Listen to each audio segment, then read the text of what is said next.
Welcome to Nagaland TV, Soman Nawaz. Once again, we are here with another prominent leader from Bihar. As you know, yesterday we spoke with Pintu, and now today we have Shravan Kumar, the Honorable Minister, Rural Development Minister, Government of Bihar, and he is with us here in our state to commemorate the 128th birth anniversary of Lok Nayak Jayaprakash Narayan. So we'll talk with him and whatever the things they are going to do here in the stand, our state, and we'll know and we'll try our best to let you know and explain whatever the scenario they are going to create here. Sir, thank you very much जो आपने हम लोगों को ऐसा समय दिया और इस वक्त के लिए आपसे हम यही पूछना चाहेंगे, इतना एमपीज़ और मिनिस्टर हमारे स्टेट में आने का कारण तो कुछ है, तो वो कारण क्या है हमें बताएं। सबसे पहले तो नागालैंड टीवी के जो आप प्रतिनिधि हैं, सबसे पहले आपको मैं धन्यवाद देता हूं, बधाई देता हूं कि जैसे ही दीमापुर हम लोग पहुंचे हैं, आप के अंदर जानने की जिज्ञासा पैदा हुई कि हम लोग क्यों यहाँ पर आए हैं।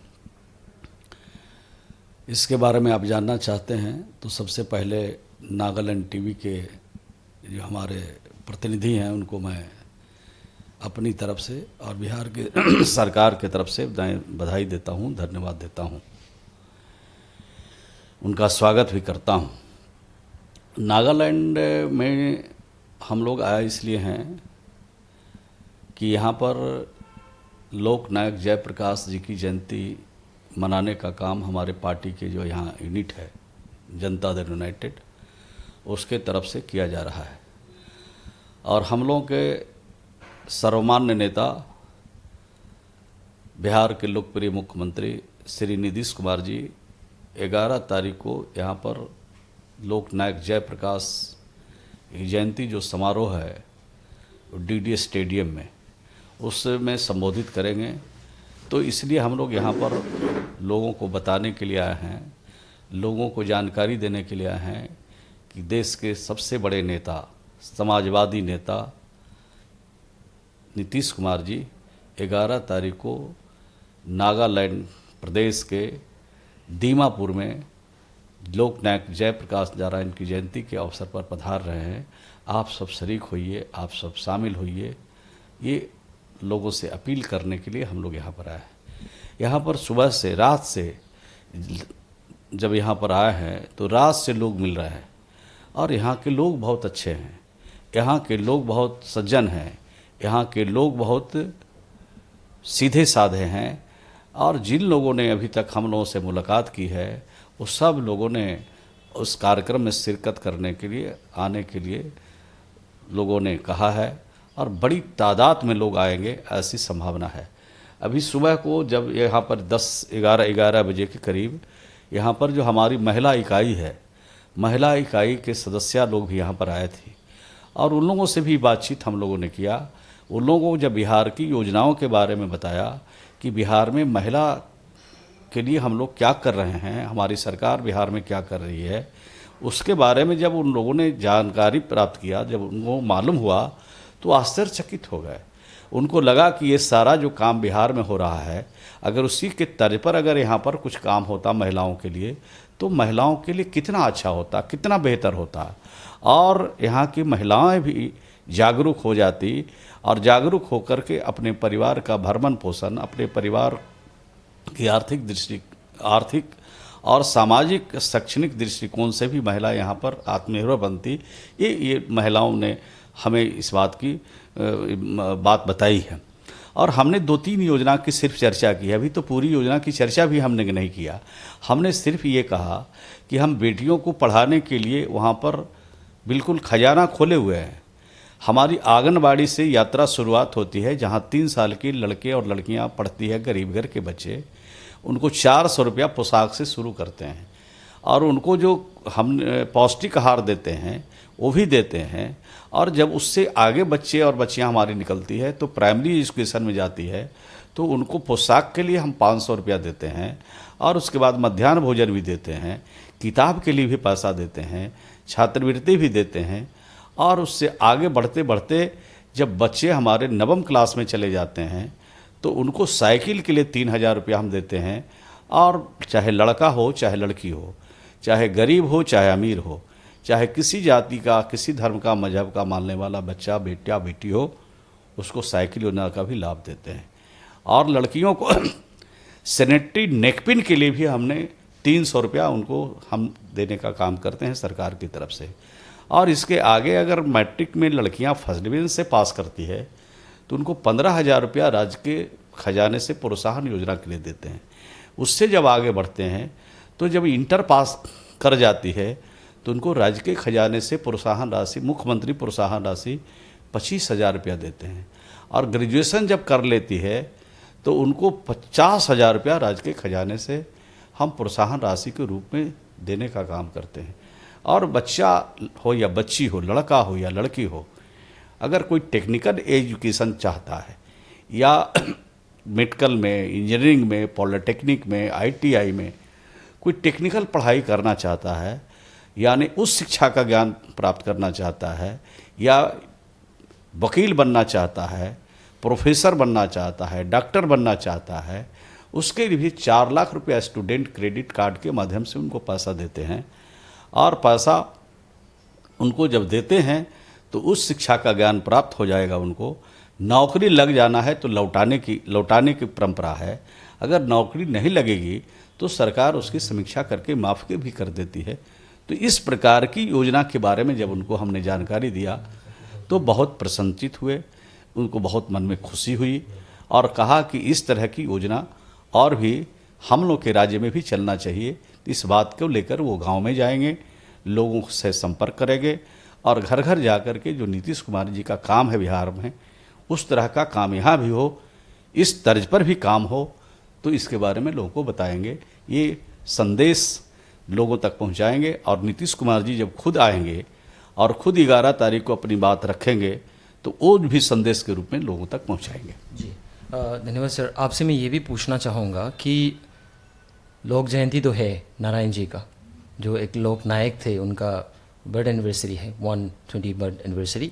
तो उसके ही रिलेटेड में हम आपसे ये भी पूछना चाहेंगे कि ऑल नागालैंड बिहारी कॉन्फ्रेंस, जहाँ पे बिहार के लोग जो है, बिहारी समाज से है, वो बिहार से रहने वाले जो यहाँ आ चुके हैं बहुत सालों पहले, और सब एकित होंगे साथ में, तो उसके ऊपर आप क्या कहेंगे? देखिए, हमने तो पूरी बात आपको रखा कि किस तरह से राज्यों में काम होनी चाहिए। और बिहार के लोग भी यहाँ पर हैं, बिहार से इतर दूसरे राज्यों के भी लोग हैं, और यहाँ पर भी यहाँ के भी लोग हैं। सब लोगों को यहाँ की सरकार समान दृष्टिकोण से लेकर चले, सभी का विकास, सभी की उन्नति, सभी की तरक्की और सभी लोगों को बराबरी का हक दे। जिन राज्यों में जहाँ के लोग बसे हैं वहाँ की सरकार ये करे तो हम लोग को ज़्यादा प्रसन्नता होगी, खुशी होगी, और उनको भी खुशी होगी जो बरसों से रह के यहाँ सेवा कर रहे हैं, बरसों से रह के अपना काम कर रहे हैं, बरसों से रह के यहाँ से लोग से जुड़े हुए हैं, तो इस प्रकार का काम कर रहे हैं।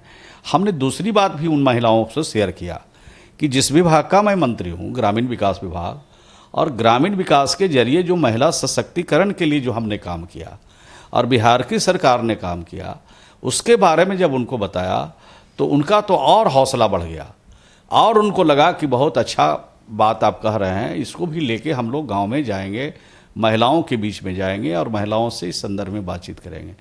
बिहार में 35% महिलाओं को त्रिस्तरीय पंचायतों में आरक्षण है। वहाँ नगर निगम है, वहाँ नगर परिषद है, वहाँ नगर पंचायत है, वहाँ ग्राम पंचायत है, वहाँ जिला परिषद है, वहाँ पंचायत समिति है, वहाँ वार्ड है। तो ये सब जगह पर 50% आरक्षण महिलाओं को है। तो इस बात को लेकर और उनमें खुशी हुई कि जो हमारा सामाजिक अधिकार है, राजनीतिक अधिकार है, उसमें 50% का आरक्षण नीतीश कुमार जी अपने राज्यों में महिलाओं को दे रखा है। तो इस प्रकार का अधिकार इन राज्यों में भी मिलना चाहिए, ये उनके मन में भाव पैदा हुआ है। और दूसरी बात जब हमने बताई ग्रामीण विकास के बारे में, और हमने कहा कि 35% बिहार की सरकार में वहाँ की महिलाओं को आरक्षण दिया गया सरकारी नौकरी में। आज जो महिला घर में चूल्हा जलाने का काम करती थी, जो परिवार को संभालती थी, आज महिला राइफल लेकर के आज सुरक्षा का काम कर रही है। पुलिस में भर्ती उनको किया गया है और विभिन्न विभागों में, चाहे शिक्षा विभाग हो, चाहे स्वास्थ्य विभाग हो, चाहे जो भी विभाग है, उस सब विभागों में 35% सरकारी नौकरियों में भी आरक्षण दिया है। तो उनका हौसला और बढ़ा।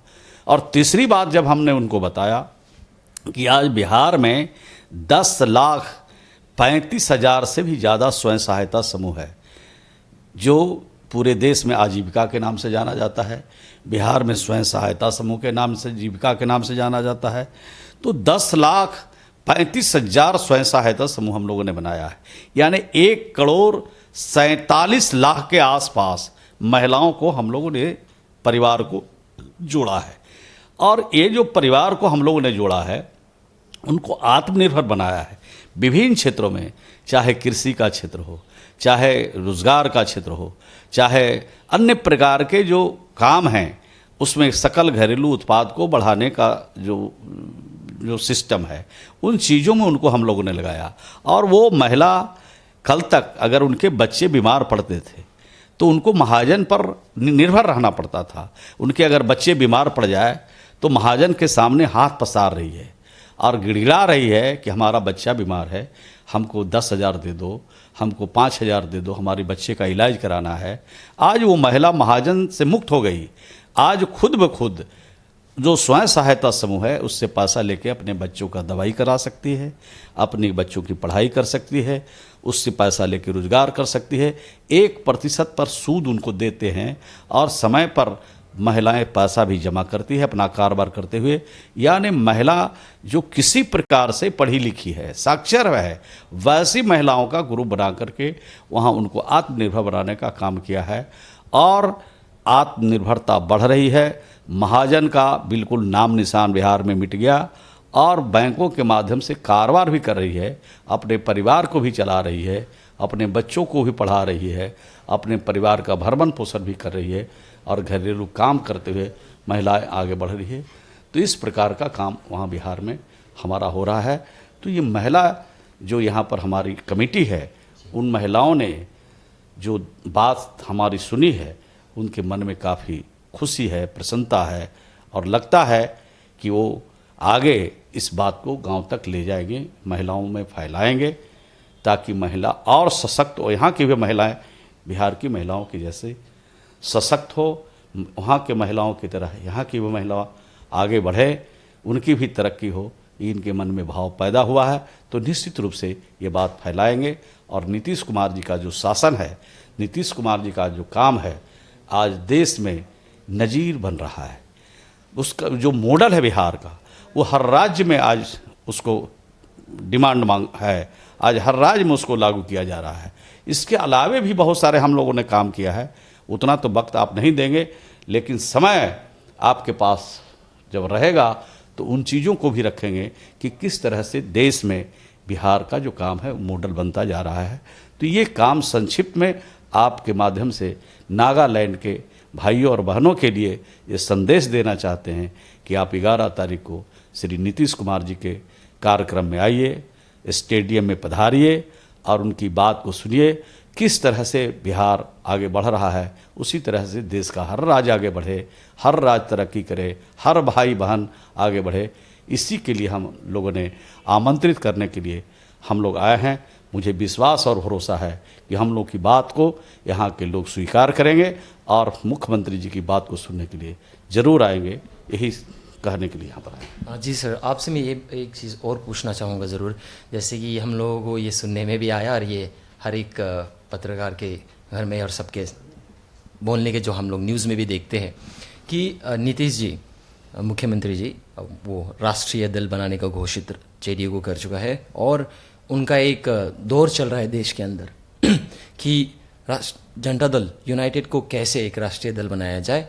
और हमें ये बताए, आप जनता दल से हो और नीतीश जी के साथ हो, उनके अंदर मंत्री हो और रूरल डेवलपमेंट के मंत्री हो, तो मैं ये पूछना चाहूँगा देश का राजनीति स्थिति कैसा है आपके हिसाब से, ये हमें एक कुछ शब्दों में बताएं। देश बहुत गहरे संकट के दौर से गुजर रहा है और देश में जो राजनीतिक परिस्थितियां हैं उस परिस्थितियों का मुकाबला करने के लिए श्री नीतीश कुमार जी ने सोचा है, कदम बढ़ाया है और देश में जो सहमना संगठन है, हम लोग की विचारधारा को मानने वाले जो लोग हैं देश के अंदर, उनके नेताओं से नीतीश कुमार जी ने एक राउंड सबसे बात किया है और लगता है कि सभी मिलजुल करके देश में जो वर्तमान राजनीतिक परिस्थिति है उसका मुकाबला करेंगे और 2024 है लोकसभा का जो चुनाव आने वाला है और जो सामने चुनौती है देश के सामने, उसका मुकाबला करके भाजपा मुक्त भारत बनाने का संकल्प लेकर के जो हम लोग काम कर रहे हैं, नीतीश कुमार जी काम कर रहे हैं, उसमें हम लोग को कामयाबी मिलेगी। जी सर, आप जैसे कि बोला भाजपा मुक्त देश, तो मैं आपको ये भी पूछना चाहूँगा कि नागालैंड स्टेट के अंदर यहाँ पे रीजनल पार्टी जो यहाँ के पार्टी है एनडीपीपी और बीजेपी अलायंस गवर्नमेंट में बैठे हुए हैं, तो यहाँ पे हम लोगों को ये भी देखने के लिए मिलता है कि अपोजिशन जो है उन लोगों का भी टक्कर है, जैसे कि कांग्रेस है और अलग अलग पार्टी एनपीपी है, आरपीपी है, तो उन लोगों का भी एक टक्कर चल रहा है हमारे प्रदेश के अंदर।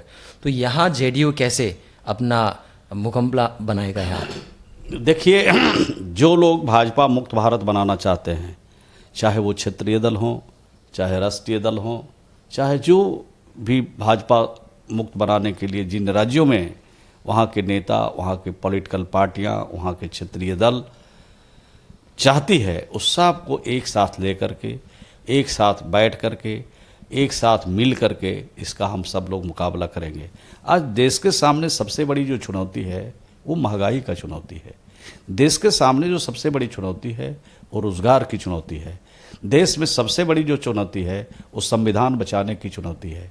देश के संविधान खतरे में है। तो इन चुनौतियों का सामना, आज एयरपोर्ट बिक रहे हैं, आज रेलवे बिक रहे हैं, आज गरीब को कोई देखने वाला नहीं है, आज बड़े जो लोग हैं, देश के बड़े बड़े पूंजीपति पैसा लेके भाग रहे हैं, उसको कोई पकड़ने वाला नहीं है। आज हमारे किसान के सामने चुनौती है, हमारे मजदूर के काम के लिए चुनौती है। तो इन चुनौतियों का अगर मुकाबला करना है तो चाहे जो क्षेत्रीय दल हों, चाहे राष्ट्रीय दल हों, तो भाजपा के रहते न गरीबों को फ़ायदा मिल सकता है, न गरीबों का भला हो सकता है, न किसानों का भला हो सकता है, और न छात्र नौजवानों का भला हो सकता है, न उनको रोजगार मिल सकता है। और महंगाई के मार से, महंगाई के परेशानी से आज सब लोग परेशान है। पूरा देश आज मांग रहा है कि 2024 कब आ जाए और भाजपा से कब मुक्ति मिल जाए, ताकि देश में रोज़गार का जो सवाल है उसका हल हो सके, महंगाई पर काबू पाया जा सके, और जो औने पौने भाव से जो हमारे देश की प्रॉपर्टी को बेचा जा रहा है अंडानी के हाथों में, अंबानी के हाथों में, इससे एक मुक्ति मिले, इसके लिए भाजपा मुक्त भारत चाहती है। तो सर ये हमें बताए, आपका पार्टी जो दल है यहाँ अभी नागालैंड में भी है और अब लोगों का कोशिश भी जारी है कि राष्ट्रीय दल कैसे बने और कैसे मुकाबला दे आप बीजेपी के सामने। तो आपको मैं ये भी पूछूंगा कि आपका क्या सोच रहेगा नागालैंड के लिए और आपका क्या स्ट्रेटजी है एक नागालैंड स्टेट के लिए, और यहाँ के लोगों को आप कैसे आश्वासन दोगे कि जेडीयू यहाँ है, काम करेगी और आपके लिए सक्षम हमेशा खड़ा रहेगी? नहीं, देखिए, पूरे देश में जेडीयू की तरफ आकर्षण बढ़ रहा है और ख़ास करके नीतीश कुमार जी ने जो काम किया है बिहार के अंदर, और जब रेल मंत्री बनने का उनको मौका मिला, पोत परिवहन मंत्री बनने का मौका मिला, देश में कृषि मंत्री बनने का मौका मिला, तो उन्होंने देश को एक दिशा दिया, देश की समस्याओं को उन्होंने समझा और हर राज्यों में ऐसा कदम बढ़ाया, ऐसा काम किया कि उन राज्यों में भी आज जो उनका काम है वो बोलता है। तो इस प्रकार से लोगों का भरोसा है, पूरे देश के लोगों का भरोसा है, नौजवानों का भरोसा है, किसानों का भरोसा है, और ख़ास करके नागालैंड के जो लोग अमन चाहते हैं, शांति चाहते हैं, भाईचारा चाहते हैं, प्रेम चाहते हैं, सब लोगों का भरोसा, अटूट भरोसा श्री नीतीश कुमार जी पर है। और हमारी पार्टी का काम यहाँ पर तेज़ी से चल रहा है, सदस्यता अभियान चल रहा है, हमारी पार्टी से लोग जुड़ रहे हैं, हमारी पार्टी का काम अच्छा लग रहा है। तो निश्चित रूप से आने वाले दिनों में हम सिर्फ राष्ट्रीय पार्टी नहीं, बल्कि यहाँ के दुख तकलीफ़ और लोगों की खिदमत करेंगे, सेवा करेंगे। हमें यहाँ के लोग मौका देंगे तो निश्चित रूप से उनका खिदमत करेंगे, सेवा करेंगे। हम लोग उन लोगों में से नहीं हैं जो कहते कुछ है और करते कुछ है, जो कहते हैं वही करके दिखाते हैं, इसीलिए भरोसा और विश्वास नीतीश कुमार जी पर बढ़ा है। जी सर धन्यवाद, आपने इतने अच्छे शब्द बोले और आप यहाँ पे हो, इसके लिए फिर से एक बार मैं वेलकम करता हूँ आपको नागालैंड स्टेट में। और देखिए आप हमारे स्टेट कैसा है, कितना सुंदर यहाँ का जो प्रकृति है और लोग हैं, उनका रहन सहन खान पान जो है आप वो ज़रूर देखें। और ये बात आप आगे भी ले जाए, बिहार के लोगों के साथ भी ये बताए कि नागालैंड स्टेट भी ऐसा है कि आप हमारे देश के अंदर में एक स्टेट ऐसा है जो मिल के यहाँ में हर जनजाति मिलकर रहते और शांति से रहते। और फिर से एक बार आपको मैं धन्यवाद देना चाहूँगा। So viewers, we are at the end and today we spoke with the Shravan Kumar, the rural minister, government of Bihar, and he has shared his view and what the JDU party is planning to do up for the Nagaland. They are surely going to implement, and they have assured us that they will work for the people but not for the government itself. So viewers, thank you very much for watching us till the end. I am a reporter Musharraf Ali with video journalist Chua Ching Pom. Nagaland TV, Sop Manulaga Awas. Watch us live on Geo TV and on your television sets as well. For Dimapur viewers, we are on channel number 994 in Global Chapter, and Kohima and Mokokchung viewers, switch to channel number 138 on Hornbill Digital. For all news and updates, follow us on Facebook, Instagram, YouTube and Twitter.